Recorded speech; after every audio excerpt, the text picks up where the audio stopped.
do my normal routine, but I'm like, I gotta cut it out a little bit because I need to. He's coming out. Yeah.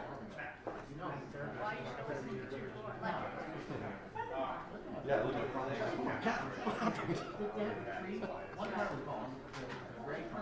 My friend. Shine on his 9 o'clock in bed still. He comes knocking on my window. Okay. All I see is all I hear is him knocking on my window. So I'm like, okay, I'm just gonna ignore it. And then he starts beating on my door. So I went up to the door and I looked and I saw his head and I went noise. I said, you're looking at yourself locked. I said, because do not ever knock on my window at 9 o'clock. Or send you a text. Yeah, but I'll stay out of the way. Right, exactly. That's why I said, why did you text me? I said, you're looking at yourself.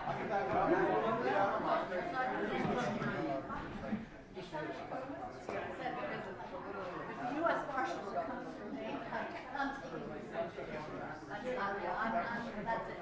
I've already told my school.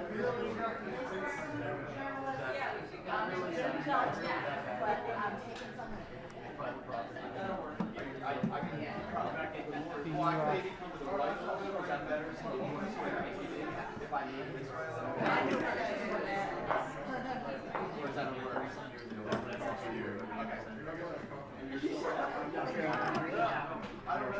My sister today, she's like, she sent me a text.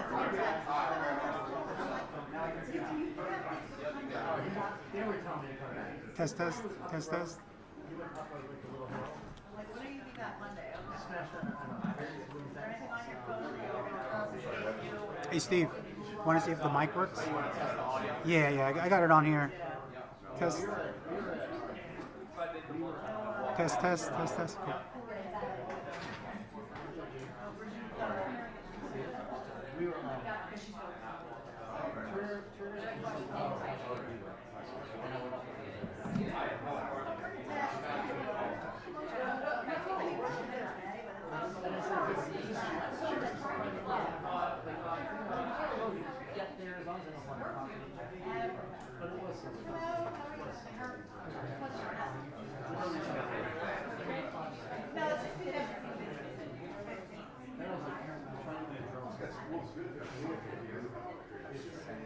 No, which I think we haven't seen. Well, there, well, how do you laugh?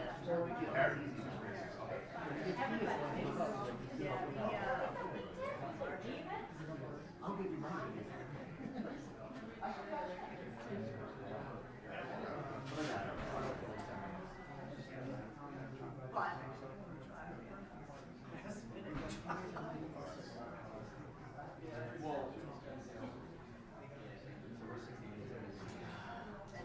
So I was like, I need 20 minutes. Matt. I need it. Curious what happened. What did I do? I forget what I did yesterday. Just the update on pop. So it just does that. Oh, yeah. Actually, it's P60 requirement. It's the same thing. It's easier to figure out. Then you know time to do 6 2 3. Oh, yeah.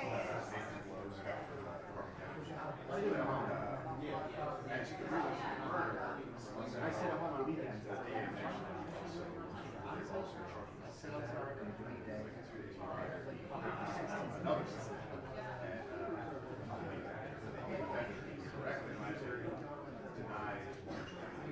I just stay at my.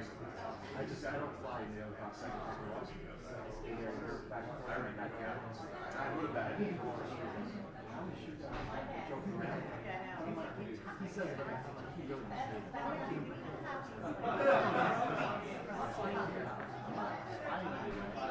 An hour here. 15 minutes an hour. I watch it. So I used to have some it's still there. Right.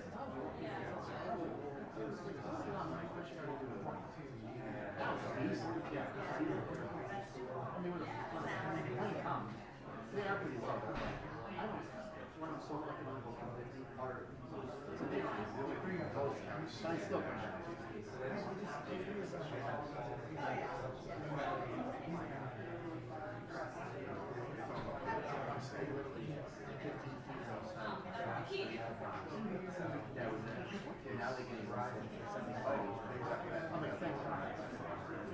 $75. Oh, yeah, yeah. So I would do 18 feet. So I would do like, I would do this, you know, try to measure out. I would do here. No, you want that.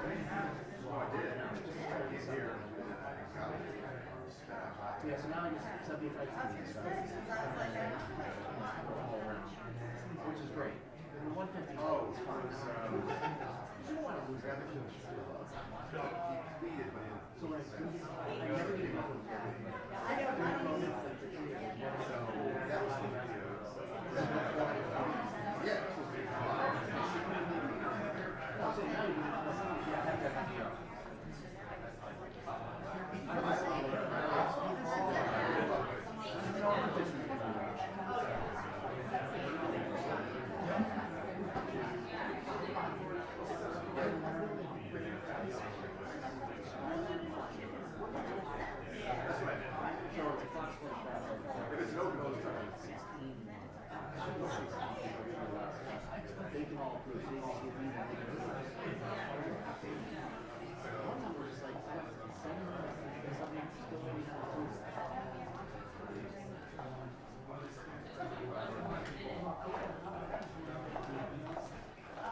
Made it.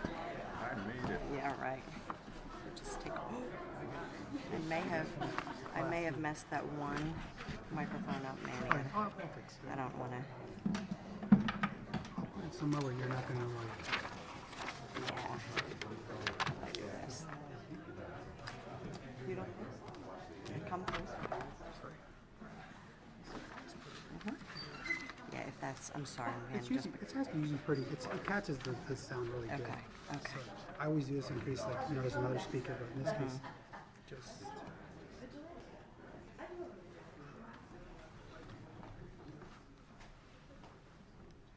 that good, Steve?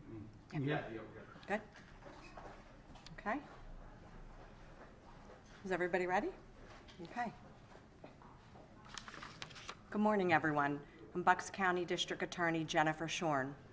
I'm here to report that 3 men have been arrested for inflicting child sexual abuse crimes against a 13-year-old female child from the Central Bucks area. Zachary Lee McCauley of Louisville, Kentucky, who's 29 years of age, was arrested, as was 67-year-old John Thomas Van Ingen and 42-year-old Randy Francis Quinn. As you may recall, in February of this year, we appealed to the public, using your help, the media, to get word out because we made an arrest of a child sexual predator, Mark Wills, who resided in Bucks County. And we needed the public's help in trying to identify some of the unidentified victims that that evidence showed were victimized by this individual. We also appealed to the parents to get the word out to their children to make sure they keep an open dialogue as to the dangers of online predators, as well as to check their children's devices. And one mother did just that. She had concerns for her daughter's well-being, and her concerns were confirmed when she saw suspicious activity. As a result, she reported her concerns to my office, and thanks to this amazing team of county detectives standing behind me, they opened an investigation.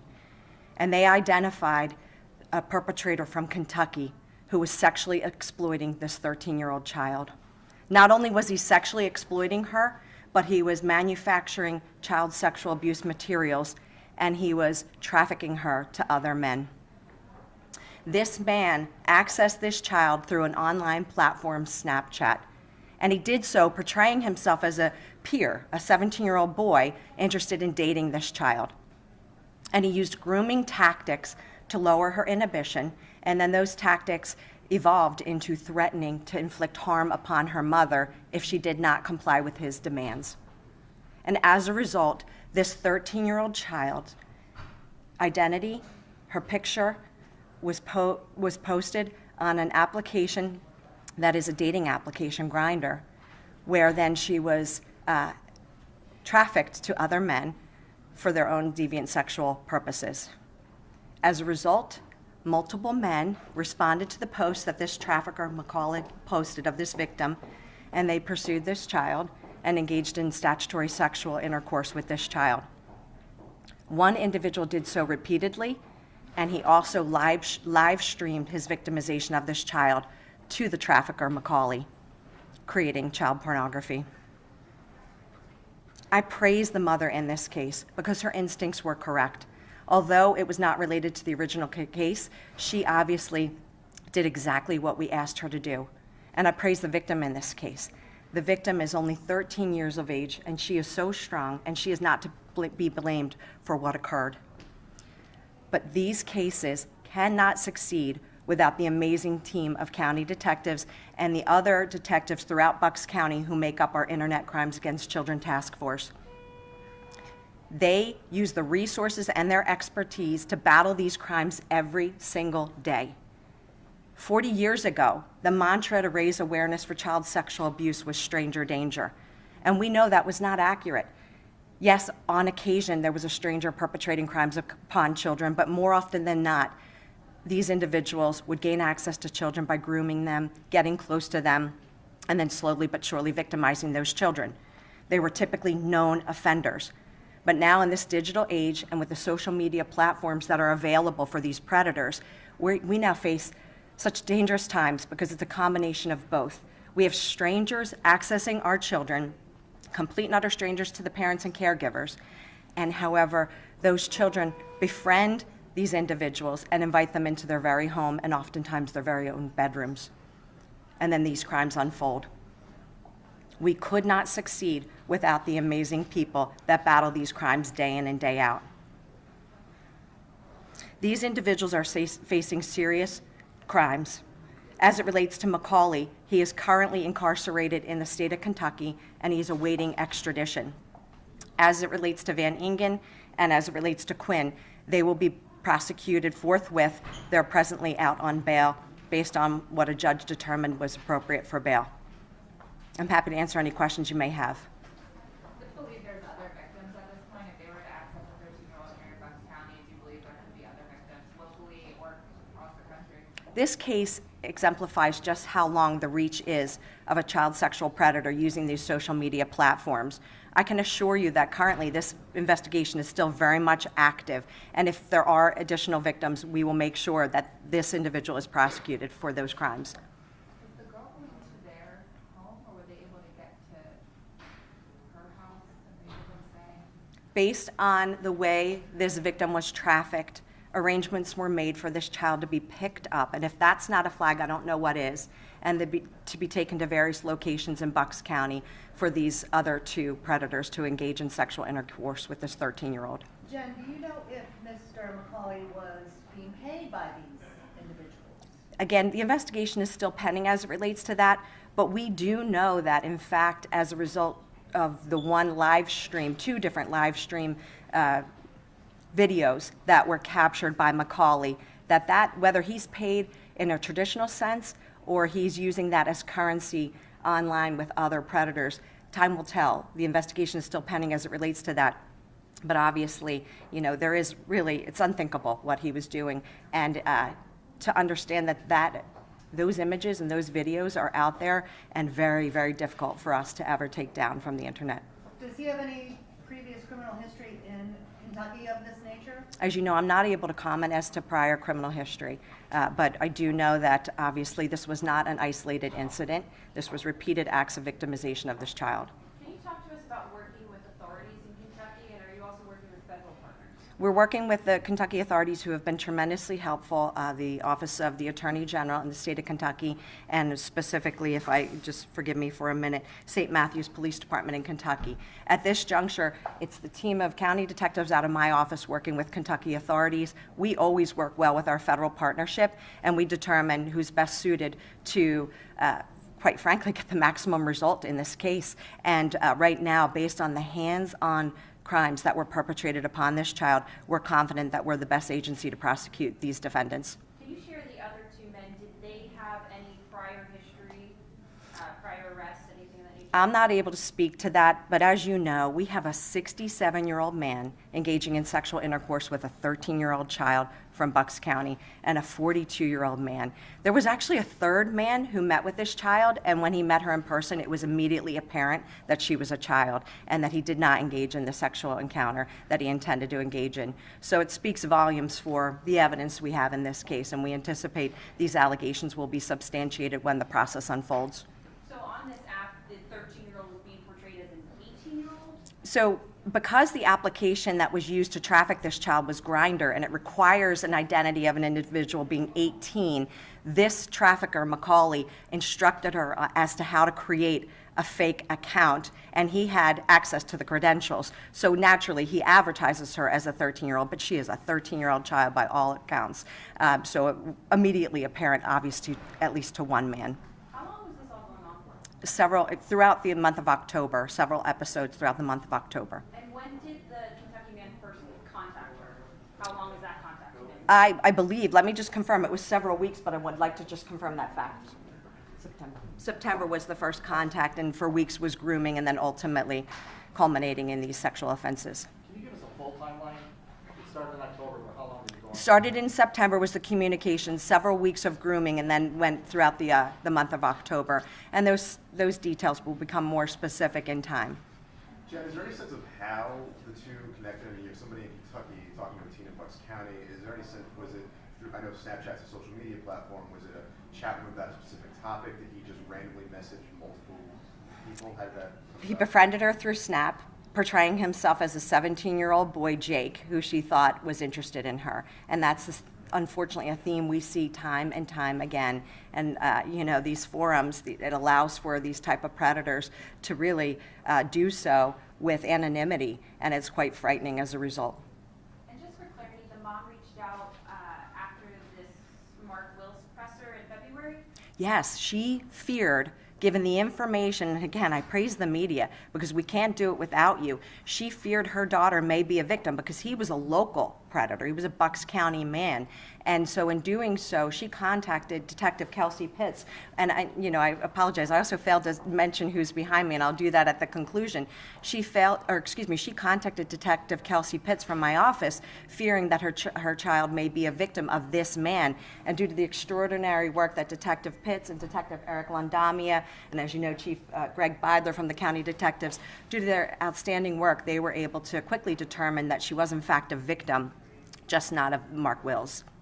What raised the mother's suspicions? Was it the appearance of other people picking her up and dropping her off? Why did she do that? No. In fact, no, that's what's really scary in this case. It was not that, and that's how sophisticated these crimes can be.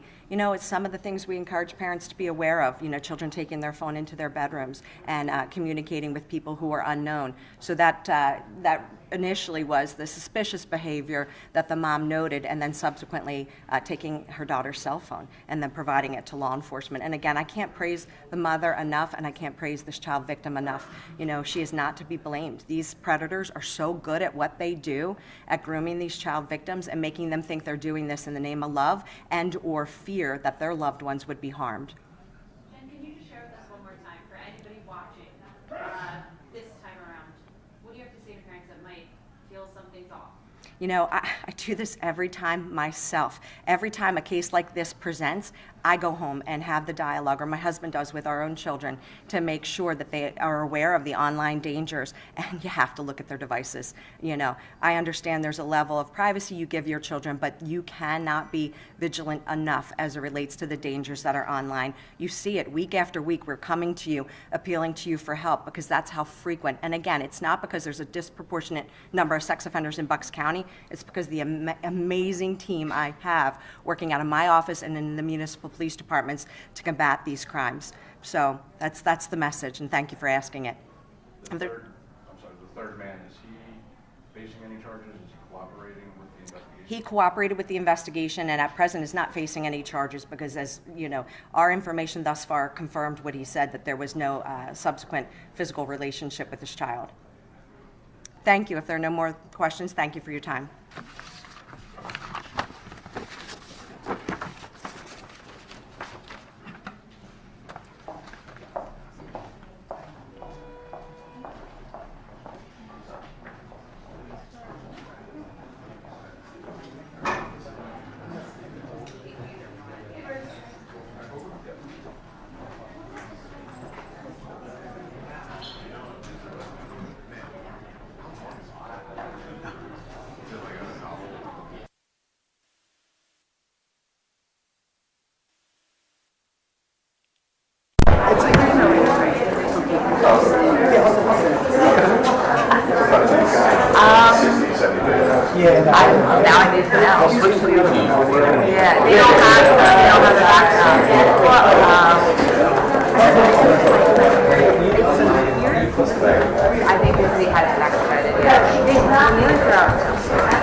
Anytime you're appreciated. I mean, you may not need it.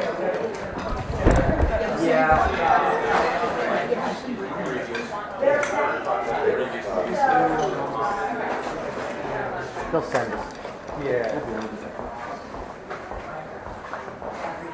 Sorry about that.